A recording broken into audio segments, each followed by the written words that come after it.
आजीबाईच्या बटव्यातील म्हणा किंवा एकदम ट्रॅडिशनल मॉडर्न पारंपरिक अशा मी काही युनिक आणि एक्सपर्ट टिप्स सांगणार आहेत.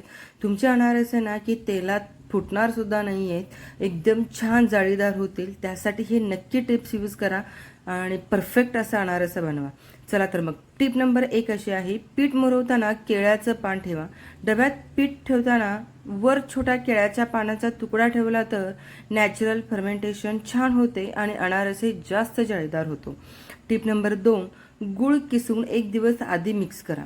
गरम करून गूळ घालू नका. किसलेला गूळ थेट पिठात मिसळून ओव्हरनाईट ठेवा, टेक्स्चर सिल्की येतो. टिप नंबर 3, 1 चमचा दही खूप मॅजिक करते. पीठ मळताना अगदी 1 टीस्पून दही घातलं तर अनारसे हलका आणि आतून मऊ होतो. टिप नंबर 4, तळण्याआधी 15 मिनिटं ओपन ठेवा. म्हणजेच कसं तर तयार गोळे प्लेटमध्ये ठेवून 15 मिनिटं हवेत ठेवा. वर हलकी स्किन तयार होते आणि तळताना क्रॅक येत नाही. टिप नंबर 5, राईस पावडर चाळून घ्या. अल्ट्रा फाईन पावडर असेल तर जाळी सुंदर पडते. दोनदा नक्की चाळा. टिप नंबर 6, तेलात थोडंसं तूप ॲड करा. म्हणजे कसं करायचं, फक्त 2 चमचे तूप घ्यायचे आहे. तेलात घातलं तर बेकरी स्टाईल सुगंध खूप छान येतो. टिप नंबर 7, हाताला तूप लावूनच थापायचं आहे. पाणी वापरू नका. तुपाने थापल्यास टेक्स्चर स्मूथ राहतो. टिप नंबर 8, खसखस आधी ड्राय रोस्ट करा. हलकी भाजलेली खसखस वापरली तर टेस्ट खूप रिच लागतो.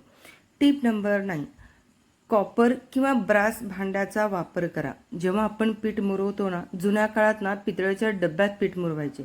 फर्मेंटेशन नॅचरली ना की खूप छान होते. चला टिप नंबर 10 अशी आहे, पहिला अनारसा नेहमी छोटा करायचा.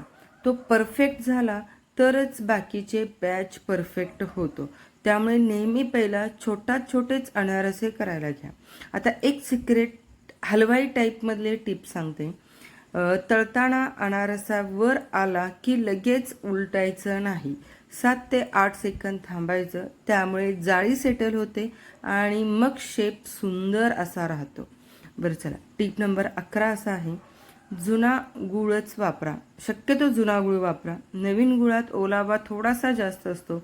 5 ते 6 महिन्याचा जुना गूळ वापरला तर अनारसे क्रिस्पी होतात.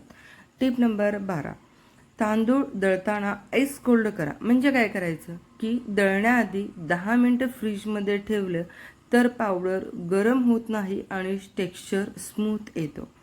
टिप नंबर 13, पीठ मुरताना 2 चमच्याने उलटा पालट करा. यामुळे फर्मेंटेशन समान होते आणि टेस्टसुद्धा बॅलन्स राहतो. टिप नंबर 14, अनारसे खूप फुगत असेल तर थोडा रवा म्हणजेच 1 टीस्पून घातलं तरी काही हरकत नाही आहे आणि त्याची शेप जे आहे ना तो स्टेबल राहतो. टिप नंबर 15, पीठ सैल वाटत असेल तर थोडे तांदळाचे पीठ घाला. खूप घट्ट असेल तर 1 ते 2 चमचे दूध घातला तरी काही हरकत नाही. एकदम सॉफ्ट अनारसासाठी दूध वापरतात. त्यामुळे पीठ घट्ट वाटत असेल तर पाण्याऐवजी कोमट दूध वापरू शकतो.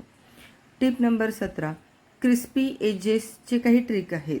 थापताना कड्या थोड्या पातळ ठेवायच्या. बाहेरून क्रिस्पी आणि आतून सॉफ्ट टेक्स्चर असा मिळतो. टिप नंबर 18, तळल्यावरती टिश्यू पेपरवर अजिबात अनारसे ठेवायचे नाहीत. त्यामुळे काय होतं तर त्यामुळे खाली स्टीम होऊन अनारसे नरम पडतात आणि जाळीच्या चाळणीतच आपल्याला ते ठेवायचे आहे. टिप नंबर 19, दुसऱ्या दिवशी टेस्ट एकदम बेस्ट लागते. फ्रेशपेक्षा ना अनारसे नेक्स्ट डे अनारस जास्त टेस्टी लागतो, कारण गूळ आणि तांदूळ नीट सेट होतात. टिप नंबर 20, आता स्टोरेजचं काय हॅक आहे. डब्यात छोटा बटर पेपर ठेवा. मॉइश्चरायझर ऑब्झर्व होतो आणि अनारस जास्त दिवस क्रिस्पी राहतो. आता एक आजीचा सिक्रेट तर सांगायलाच हवं. पीठ मळताना मन शांत ठेवायचं, कारण अनारसा हा पेशन्सचा पदार्थ आहे. जितकी घाई कमी तितके अनारसे सुंदर. टिप नंबर 21, तांदूळ सावलीतच वाळवायचे. सूर्यात वाळवले तर तांदळाचा नॅचरल स्टार्च कमी होतो आणि अनारसे कमी जाळीदार होतात. टिप नंबर 22, गूळ चाळून घ्या. कधी कधी गुळात छोटे कण असतात, चाळून घेतल्यास पीठ सिल्की बनतं. टिप नंबर 23, पीठ जास्त मळू नका. का होतं तर अनारसे कडक होऊ शकतं, त्यामुळे जास्त मळायचं. टिप नंबर 24, लहान साईजचे अनारसे हे बेस्ट असतात. मोठे केल्यास त्यातून आतून कच्चा राहू शकतो आणि मीडियम स्मॉल आकार असेल तर ते परफेक्ट बॅलन्स राहतो. टिप नंबर 25, खसखस हलक्या हाताने दाबा. जोरात दाबली तर तळताना वेगळी पडते, म्हणजे खसखस वेगळी होते तेलात. टिप नंबर 26, तेलात अजिबात क्राऊड करायचं नाहीये, म्हणजेच एका वेळी 1 ते 2 अनारसे तळायचे. जास्त घातले तर तापमान त्याचं कमी होतं, त्यामुळे थोडंसं तेलसुद्धा कमी घ्या आणि प्रत्येक वेळा एक एक अनारसे जर तळला ना तर परफेक्ट होतं. टिप नंबर 27, फ्लॅट चमचाच वापरायचा. उलटताना फ्लॅट झारा वापरल्यास शेप तुटत नाही. टिप नंबर 28, डार्क कलर जर हवा असेल आपल्या अनारसाला तर गुळात थोडा काकवीचा टच द्या. काकवी आपल्याकडे गावाकडे मिळतं, आता इथे माहीत नाही, पण मिळत असेल तर काकवीचा थोडासा टच द्या. रंग आणि फ्लेवर हा हेवी येतो. टिप नंबर 29, तळल्यानंतर पूर्ण थंड होऊ द्या. गरम असताना तो नेहमी अनारसे सॉफ्ट वाटतो, पण थंड झाल्यावर परफेक्ट टेक्स्चर येतो. टिप नंबर 30, एअरटाईट डबाच वापरायचा. ओन्ली एअरटाईट डबा. हवा लागली की अनारसे एकदम असे च्विवी होतात आणि पूर्ण थंड झाल्यावरच आपल्याला ते डब्यात भरायचे आहेत. चला आता अल्टिमेट सिक्रेट असं सांगते. परफेक्ट अनारसेचं रेशो जर तुम्हाला पाहिजे असेल तर patience, medium flame is equal to success. Tip number 31, पीठ मुरवताना स्टीलपेक्षा काचेचा डब्बा जरी तुम्ही वापरला तरी काही हरकत नाही. ग्लास कंटेनरमध्ये मॉइश्चराईज बॅलेन्स चांगला राहतो. टिप नंबर 32, तांदळात थोडा आंबेमोहर मिक्स करा. थोडासा सुगंधी तांदूळ घातला तर अरोमा अप्रतिम येतो. चला टिप नंबर 33 अशा आहे, पीठ स्टिकी झालं तर एक ट्रिक सांगते तुम्हाला, म्हणजे फ्रीजची ट्रिक आहे ती. 15 ते 20 मिनटं फ्रीजमध्ये ठेवायचं आणि नंतर मग तो हाताळायचा, म्हणजेच मळायचं, त्यामुळे ते सोपं होतं. टिप नंबर 34, अनारसे थापताना प्लास्टिक शीट वापरा. केळीचं पान नसेल तर हलकं तूप लावून प्लास्टिक शीट बेस्ट राहील. टिप नंबर 35, गुळाऐवजी साखर मिक्स करू नका. टेक्स्चर आणि ऑथेंटिक टेस्ट जर तुम्हाला दोन्ही हवे असतील तर गुळाचाच वापर करा. टिप नंबर 36, तळताना फ्लेम सतत बदलू नका. मीडियम लो फ्लेम कायम ठेवा. वारंवार हाय लो केल्यास रंग अनइव्हन येतो. टिप नंबर 37, जास्त फर्मेंटेशन झालं तर काय करायचं, तर थोडं फ्रेश तांदळाचं पीठ आपल्याला मिसळायचं, त्यामुळे आपला पीठ आहे ना तर तो बॅलन्स येतो. टिप नंबर 38, अनारसावर टायनी बबल्स आले तर समजायचं आपला परफेक्ट डव आपला हा तयार झालेला आहे. तळताना छोटे छोटे बबल्स दिसले तर फर्मेंटेशनसुद्धा छान झालेलं आहे असं समजायचं.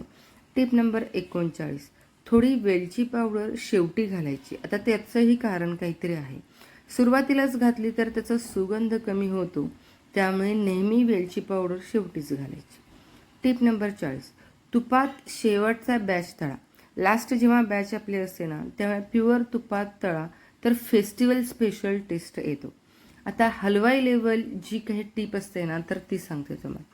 अनारस तेलात गेल्यावर पटकन काळा झाला तर समजायचं तेल जास्त गरम आहे. खाली बसून जर राहिला अनारसे तर म्हणायचं तेल थंड आहे आणि हळूवार येऊन जर फुललं तर म्हणायचं परफेक्ट आहे. चला टिप नंबर 41, पिठात एक थोडासा पिंचभर मीठ घाला. गोडपणा बॅलन्स होतो आणि फ्लेवर उठून दिसतो. टिप नंबर 42, तांदूळ दळल्यावर लगेच वापरू नका. 1 ते 2 तास झाकून ठेवा. मॉइश्चरायझर इव्हनली सेटल होतो. टिप नंबर 43, पीठ हाताला खूप चिटकत असेल तर हातावर थोडासा तूप घ्यायचं, थोडी खसखस लावा, शेप परफेक्ट होतो. ह्या टिप्स कशा वाटतात ना तर नक्कीच मला कमेंट करून सांगा. टिप नंबर 44, अनारसांची जाडी जर समान ठेवा. एका बाजूने जाड दुसरीकडे पातळ असेल तर अनइवन फ्राईंग होते. टिप नंबर 45, तेलात जेव्हा आपण अनारसे सोडतो तेव्हा हलक्या हाताने सोडताना सुद्धा हलक्या हाताने सोडायचे आणि तेलात सोडताना हलक्या हातानेच साईड करायचे. वरून फेकू नका, नाहीतर शेप बिघडतो. टिप नंबर 46, पहिली बॅच नेहमी ही ट्रायल बॅचच ठरवायची. कितीही आपण सुगरणी असलो तरीही अनारसे तळताना फसू शकते, त्यामुळे पहिली बॅच ही नेहमी ट्रायल बॅचच करायची. त्यावरून आपला गूळ, टेक्स्चर आणि तेलाचं तापमान ॲडजस्ट करायचं. टिप नंबर 47, गुळात इम्प्युरिटीज असतील तर 2 टीस्पून दूध घालून गूळ वितळवा आणि मग त्याचे फेस काढून टाका. टिप नंबर 48, जास्त क्रिस्पी हवे असतील तर पीठ थोडं घट्ट ठेवा आणि थिनर थापा. Tip number 49, soft festival style अनारसांसाठी थोडं जाड थापा आणि मिडियम लो फ्लेमवर सावकाश ठेवा. आणि लास्ट आहे आपली सर्विंग हॅक. गरम अनारसे टॅनी तुपात ड्रॉप प्लस वेलची powder is equal to heavenly taste. पारंपरिक जाता जाता एक पारंपरिक आजीची टिप सांगते. अनारसे तळताना घाईत बोलू नये म्हणतात. ही आजीची टिप आहे, कारण लक्ष पूर्ण तेलावर आणि फ्लेमवर असेल तर जाळी सुंदर पडते. चला तर आत्ताची तुम्हाला टिप ह्या सगळ्या कशी वाटली, माहिती कशी वाटली तर ते कमेंट्समध्ये नक्की